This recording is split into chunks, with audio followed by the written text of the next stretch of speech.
હવામાન ખાતા દ્વારા કચ્છમાં 3 દિવસ હળવાથી ભારે વરસાદની આગાહી કરવામાં આવી છે, ત્યારે ભુજમાં બપોરે અચાનક વાતાવરણમાં પલટો આવ્યો હતો અને 1:30 વાગે વરસાદનું ભારે એક ઝાપટું પડી જતાં રસ્તા પર પાણી ફરી વળ્યા હતા. કચ્છ સૌરાષ્ટ્ર અને ગુજરાતમાં 3 દિવસ માટે હવામાન ખાતા દ્વારા કમોસમી વરસાદની આગાહી કરવામાં આવી છે, ત્યારે આજે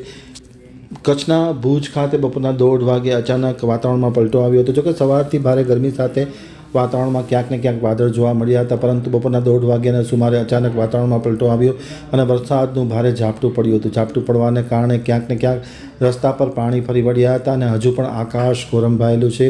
અને 3 દિવસ સુધી હવામાન ખાતા દ્વારા કચ્છમાં